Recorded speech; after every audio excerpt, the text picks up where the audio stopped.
तर आज आपण बनवणार आहोत आंब्याची मिठाई। त्याच्यासाठी मी इथे ना एक छोटी वाटी बेसन घेतलेलं आहे, अर्धी वाटी पिठी साखर, एक आंबा आणि आपल्याला तूप जितकं लागेल त्याच्याप्रमाणे घ्यायचं आहे, पण मी इथे अर्धी छोटी वाटी घेतलेलं आहे तूप, एक वाटी खोबरं आणि मिल्क पावडर घेतलेले आहे 4 ते 5 चमचे। खोबरं मी इथे 1 ते 1.5 वाटी घेतलेली आहे। तर आता आपण ना आंबा कट करून त्याचा गर काढून घ्यायचा आहे।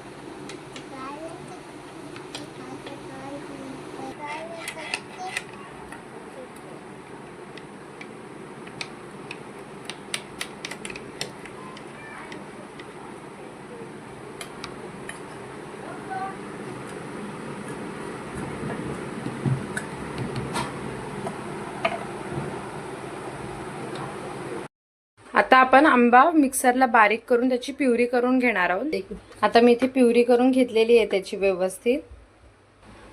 आता मी कढई तापवून घेतलेली आहे, त्याच्यामध्ये आता तूप घालायचं आहे 2 ते 3 चमचे।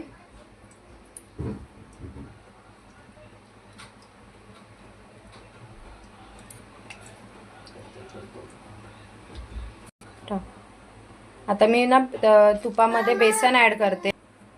आता हे व्यवस्थित आपल्याला भाजून घ्यायचं आहे बेसन, थोडंसं ना ब्राउनिश होईपर्यंत आपल्याला चांगलं बेसन भाजायचं आहे। आता आपण याच्यामध्ये अजून थोडंसं तूप घालायचं आहे आणि हे असं व्यवस्थित परतून घ्यायचं आहे। आता हे आपलं ना चांगलं आता बघा ब्राउनिश भाजून झालेलं आहे। आता यामध्ये मी जे आपण प्युरी करून ठेवलेली ना आंब्याची ती ऍड करायची।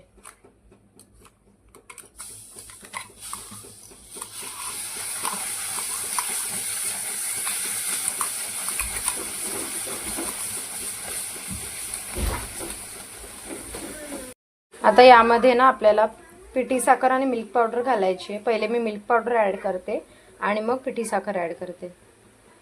आता हे परत मिक्स करून घेऊया व्यवस्थित। आता याचं ना व्यवस्थित मिक्स करून घेऊया सगळं।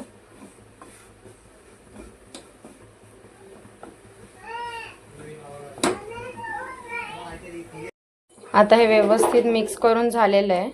आता यामध्ये आपल्याला ना जे आपण डेसिकेटेड कोकोनट घेतलेलं आहे, खोबरं जे घेतलेलं आहे ना सुकं, ते ऍड